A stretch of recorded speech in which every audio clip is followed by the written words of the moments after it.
Hello everyone, Mariko, residential realtor with the Bridgewell Real Estate Group, and welcome back to the Bridgewell Group YouTube channel where I talk about all things real estate. And that is specific to my market, which is the Greater Vancouver and Fraser Valley areas, but I also cover a lot of things provincially within British Columbia and federally within Canada, so definitely make sure to subscribe if you haven't already.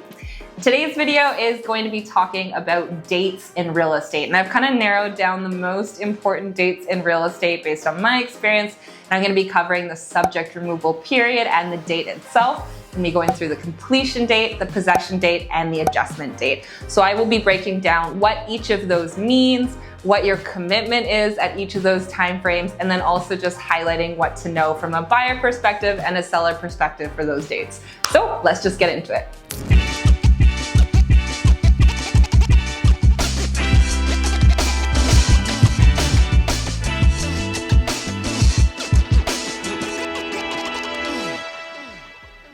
So getting into the different important dates throughout the real estate process, we have the subject removal date, we have the completion date, the possession date, and the adjustment date. So starting off with the subject removal date, you first have to understand what are subjects or what is subject removal. So the period of subject removal in BC or within the Greater Vancouver area is usually in the realm of 5 to 7 days. And so this is the time for the buyer to be able to do their due diligence on the property once they get that accepted offer. So when we're talking subjects, you can think like subject to financing, subject to title search, property disclosure statement, inspection, documents, those kind of things. So when we are dealing with the subject removal period, we're essentially deciding whether or not we're going to move forward with the property and remove those subjects and say that they're satisfied, or say, no, actually, I've done my due diligence and I don't feel comfortable moving forward with this property. Say like a horrible inspection, or I can't get financing, those kind of things. So this is really the importance of subject removal, is just deciding whether or not you're going to commit to the property or you're going to back out of that property. So as I said, usually it's around 5 to 7 days. If you do decide to move forward with it, then this is the time that the deposit is going to be due. So your deposit is that good faith money that you're putting forward to commit to the property and say, yes, I am going to eventually move forward with the completion date when the rest of the money is due. So this date is really important because usually upon or within 24 hours of subject removal, you're handing in that deposit to officially make the property firm and effectively sold. So that deposit in my area is typically around 5% roughly of that purchase price. So this date is very important because you are effectively deciding whether or not you're going to move forward with that purchase, and you are also committing money and putting that deposit down to secure the property as a whole. So moving on to the completion day, this is the day that title transfers. So as a purchaser, this is the day that you effectively become the homeowner. And as a seller, this is the day that you are essentially entitled to the funds coming out of your sale. So the completion day can be thought of as the title transfer day. And it can also be thought of as the money day. Now, from a buyer's perspective, the buyer is typically going to be meeting with their lawyer or notary to give the final funds to close. So think like the remaining down payment plus the closing costs, usually a few days prior to completion, so that the lawyer can reserve the completion day just for the transfer of title and making sure that everything goes smoothly. But this is essentially your deadline to provide that money for the funds to close if you are the buyer. So just be aware of that this is really the money day. And one point I will make here is that your deposit forms a part of your down payment. So for example, if you're planning on putting 20% down total, that 5% deposit that you put at subject removal forms a part of that down payment, meaning that you only have to bring the remaining 15% of the amount that you had planned to put down, plus any closing costs. Now, the time between subject removal and completion is entirely negotiable. Usually the fastest turnaround you will see from when a buyer has committed to the property and when the money and the title actually transfers is around 10 business days, so 2 weeks. But on average, it's really normal to see in the realm of 2 to 3 months. But I've also seen as long as 9 months. It's just negotiable depending on what the situation is. So while the completion day can be seen as the money day, the possession day is going to be seen as the key day. So this is really the exciting one for a lot of people.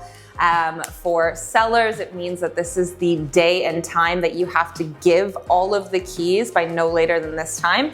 And for buyers, of course, it means that that's when you're going to get the keys and then you can start moving in. So for possession on the contract itself, there is going to be a specific day, as I said, and also a specific time. Now, for the time in between the completion and the possession, this is something that's entirely negotiable. So when you write the original contract of purchase and sale, the subject removal date, the completion, possession, adjustment, all of these dates are going to be pre-negotiated. So make sure you're aware of that date. But there can often be some time in between these completion and possession dates. So for a vacant property, for example, where keys can be passed over anytime once, the title has transferred, we might see a little bit of a tighter completion and possession, maybe same day even. It is very normal though to see completion on one day and then possession on the next day. Now, if we are dealing with a seller that is also buying at the same time, then that's a situation where we will typically see some time in between these completion and possession days.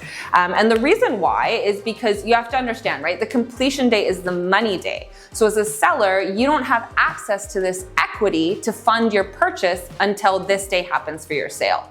So for example, like a timeline that you might see, right, is let's say on Monday, the seller has completion, right, the money day for their sale.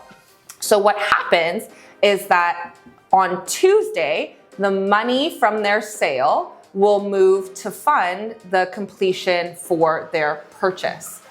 And then in a perfect world, the seller on Wednesday would have a back-to-back possession and completion where they can move in for their purchase.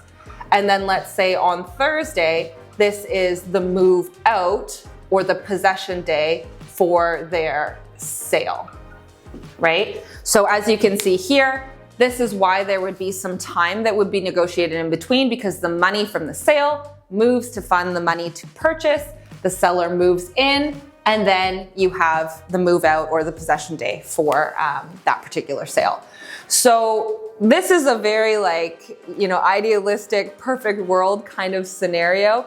There are things like bridge financing for when dates don't line up perfectly. You might need to think about alternative accommodations. So these are kind of more conversations around like buying first, selling first, pros and cons, lining up dates. But just for you guys to generically understand why there is some time that can happen in between, that's really the most common reason that we see. So last but not least, the adjustment day. This is the day that costs are adjusted for that are variable. So you can think like property taxes, city utility bills like water and sewer, potentially maintenance fees.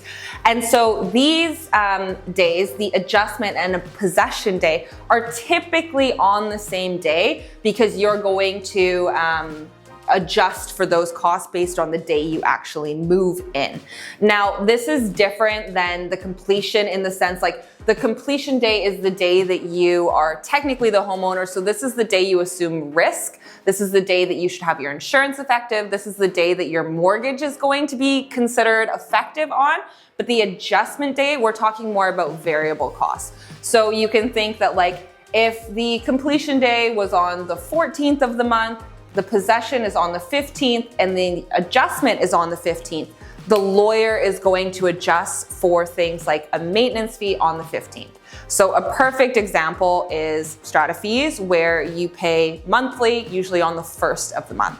So if that strata fee was $300 for the whole month, the lawyer would be adjusting based on the 15th, not the 14th, so the 15th, which means you would pay half of the month's maintenance fees based on this day, and that would be debited or credited depending on whether you're the buyer or the seller. So that's the roundup for the important dates to know in the real estate process. So as mentioned, subject removal date, completion date, possession date, and adjustment date. These are all negotiable. And so this is something that when you are drafting the contract as the buyer or reviewing the contract as the seller, that you should really make sure that you're working with your realtor specifically, but also your mortgage broker and potentially your lawyer to understand what your responsibilities are at each one of these dates, what the timing is, what money needs to be put forward, all of those things so that you can effectively come up with an appropriate timeline and strategy for your specific situation. In the meantime, I hope that this video has been helpful as a synopsis.